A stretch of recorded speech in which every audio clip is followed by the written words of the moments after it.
Hello and welcome to the Model Railway channel.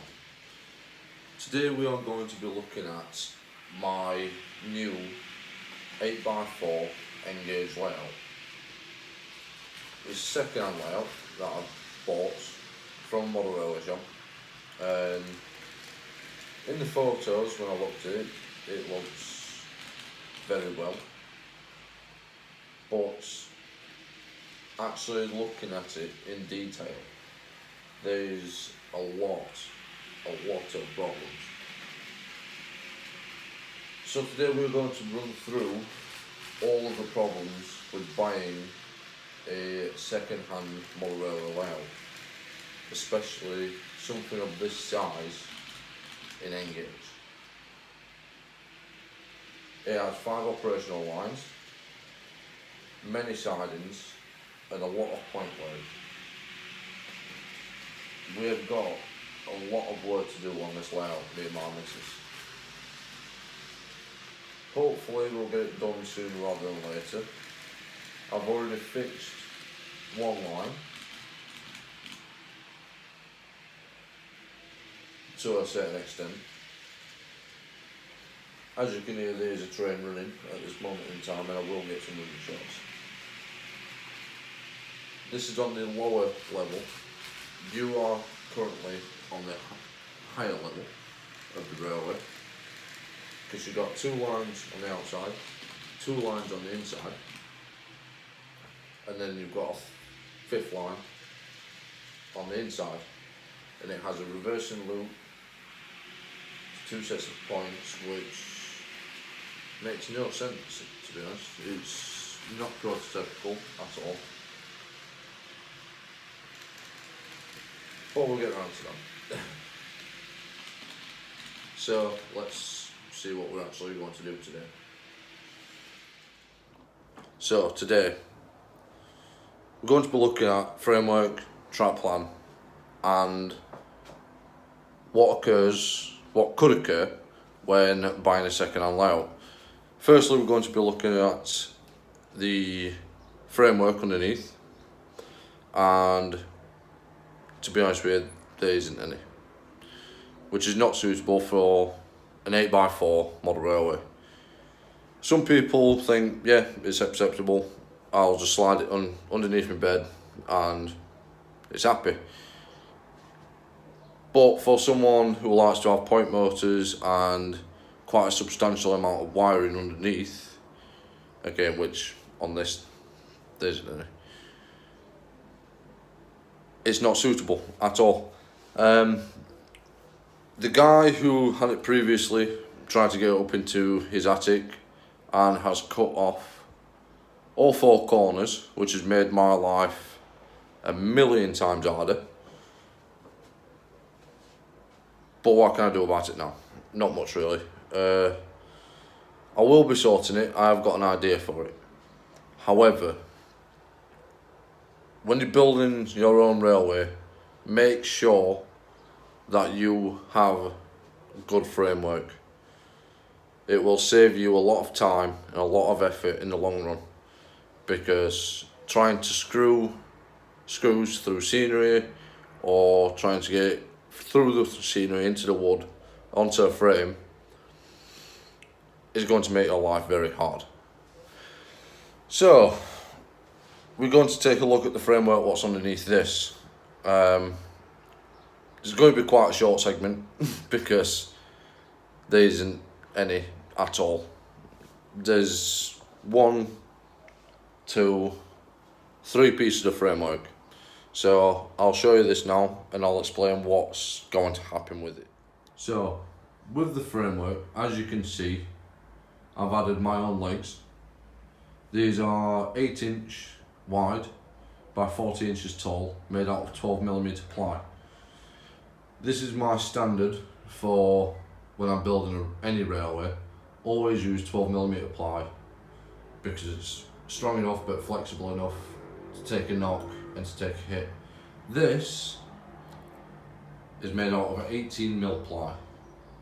As you can see, the person who built it in the first place has chopped into the board and dropped the lower level underneath. which is quite a good idea. However, the owner after that tried to get up into his attic, like I've said, and chopped all 4 corners off. And it has made a royal mess of it. A really, really bad mess of it. The top layer, the top tracks are on, look to be 2mm, maybe 4mm ply up on top with 18mm board sandwiched between. Which is, again, a good idea, and it is suitable. But looking underneath, there is no framework around the edge, and there is no strengthening framework across the bottom either. As you can see, there is one piece of timber there for the frame, one at that end, and one at this end. So presumably there was a frame on it before the owner before me had altered it. But like I said, this isn't suitable. So my plan is, with this, is build my outer frame. So I'm going to be screwing frame onto the outside, trying to get it as plush as possible. Same with this, so they meet up into a corner, so that it's back to its original 4x8. Underneath, I will be adding strengthening timbers, so some of the track will have to come off. This may seem a bad idea, but if you actually look at how it warps when lifted, the track's going to get ruined anyway. If I decide to move it, or when I do move house, it's going to get damaged. However, with a stronger frame underneath, I don't risk damaging the track at all. Like I say, he's done a terrible job. And as you can see, just by looking down, let me get in focus. It is not straight. By any means, it is not straight. So, that's what I'm going to be doing with the frame. And it needs doing sooner rather than later. That is the main bit that I want to get done before I start doing any major work on the track or the track plan itself. That's the first thing with buying a second-hand layout. Always go and look at what you are buying, because like I said, this cost me £300, and £300 to a lot of people, including myself, is quite a substantial amount of money. And is it worth it?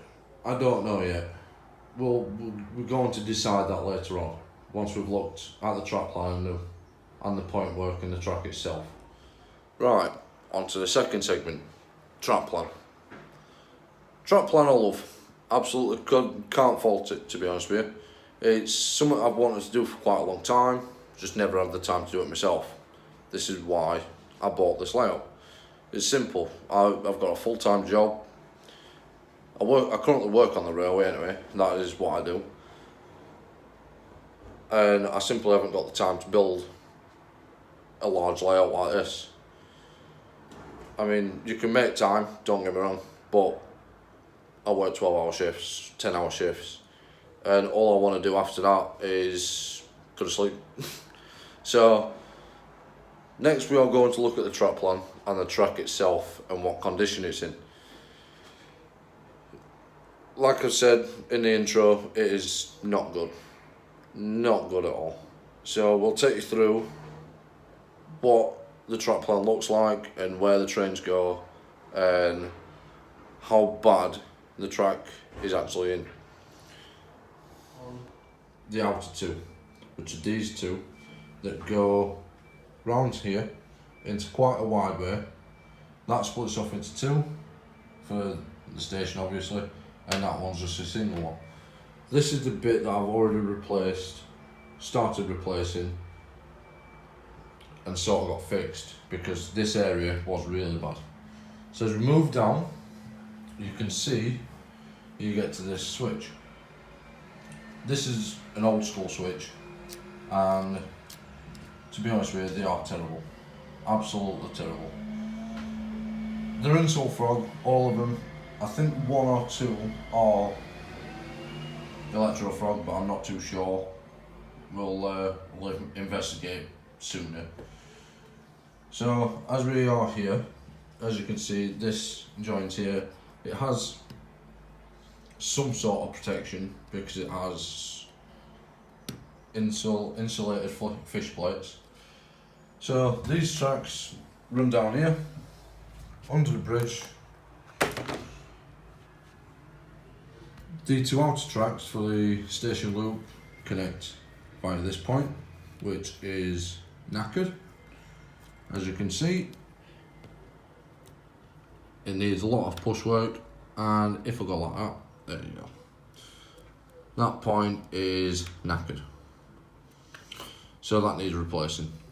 There's a solder joint there that impedes the forefoot in quite a way, and it creates quite a lot of trouble for my locomotives and rolling stock. So you go down here, under the other two lines on top, you follow it right round, nice and easy, right round, back over there, and back up to where we started, which is quite a nice way of having the track. The two on top are another two main lines. This is the part of the layout that drew my attention in the first place. I quite like the idea of this. So as we go up, you can see there's a crossover here. The points are in quite good condition. However, those there are insulated fish plates, so don't mind, it's quite nice and easy because I'll need them there anyway.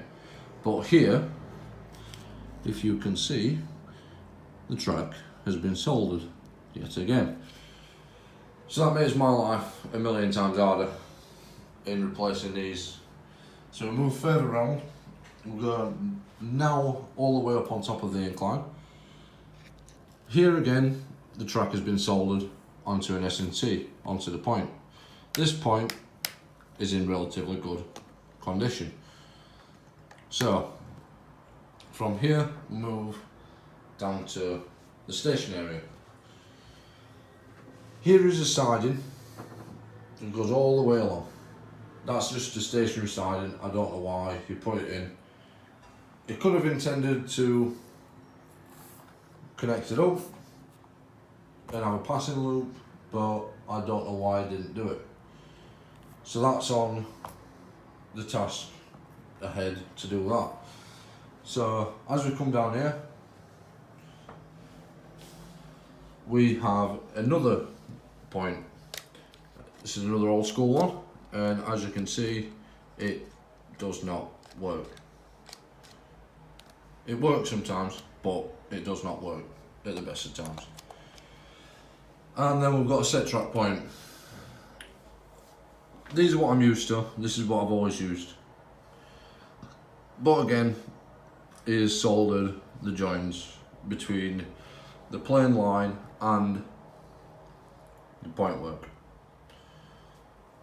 Move further around, we're now on the incline slash descent, and even on the plain line, it could have used droppers. It would have been so much easier, but it's soldered the track yet again. So as we move around here, there's another solder joint there, and that's the bottom of the incline where the bridge is. Move around and you get to some more S&C. One of those points is in good condition, and that's the furthest away to the top of the camera. The one closest to the bottom of the screen is in bad condition. It's snapped, it's broken, and I just don't know what to do with it. So that's going to get ripped out. Then we'll move along to this SST unit. This is in good condition, thankfully, but there's a problem. It's soldered again. So, like I say, we move back down. As you can see, the track is in fairly good condition, apart from the solder joints. You may ask yourself, why is this such a problem? It's such a problem because the SSE does, after time, get broken, things get dropped on it, trains derail and can pull a master gauge. This creates a lot of problems in the future, and for people like me who intend to buy a layout, because you're having to spend money that you've already spent for no reason. It makes no sense to me. I've always used droppers, I've always used fish plates and insulated fish plates where they're needed, but it just makes no sense, does it, really, to be honest? Right, so now I've shown you the 4 main loops. I will now show you the inside branch line that is quite entertaining. It's got some quite sharp curves on it, which isn't good for some locos. Sorry I keep going near the window, you keep blowing me out, but I am filming on my phone and I haven't got a decent camera or a setup yet. However, back to the inside, very inside, 5th loop, which is the branch line. It runs round the TMD, under a bridge, and can connect to the main line on the inside. But you have to do a full circuit of the inside, connect to the inner outer, to then connect to the outer main lines. It's a good long run, but not prototypical. And I'm not a rivet counter. I hate rivet counters. Do my head in. But some things you have to take in consideration, and this is one of them things. So I will now show you the inside loop. So we'll start from the back corner. The inside loop is these two that run onto one line. It's connected via a point here that's knackered and needs replacing. So these two go around. I'll try and keep them both in frame so they don't think that I'm going onto main lines. Here is where the two lines connect, and I don't know why he's done such a short run round loop, even though it goes onto the same line. So here, obviously you can see there's an S&C unit here, and again, the solder joins. It wouldn't be that bad, but as you can see there, that is impeding the forefoot, and it looks absolutely atrocious. So, as you go from here, you run down, and you think, oh, there's a nice 2 main loop, and it just ends. And that's where the curve is, right there. So my intention is to use a set track curve point and connect these two up underneath the bridge, which is going to be here.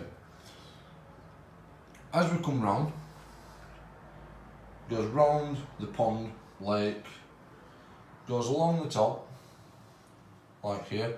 You get some more S&C units, one's a set track point and one's a medium radius. It goes onto a long radius, and this takes you up into the TMD area. I like the TMD area quite a lot, and it will be staying, but I will need to get rid of quite a bit after it to get it running properly, because none of it actually runs. This then connects via this line. It goes round into a nice little cutting back here, and that set track point there, it runs round here, down the back of the TMD and back there. And I really do not like it. It makes no sense whatsoever. So obviously you're going to be going back round this way, and then from there you see that SNC point, that switch. So you can go straight, come back round onto the outside, very outside, come through these SNC points that are ruined, and back round there. This is all good and well. It's a nice plan. It's brilliant. But there's a lot of things that need changing, and drastic changes need to be made to make it run a lot better and to make it look a lot less like a train set. So my intention is to get it all up and running first of all, to see if the solder joints actually work. On the main loop that I've got running here, they do seem to work.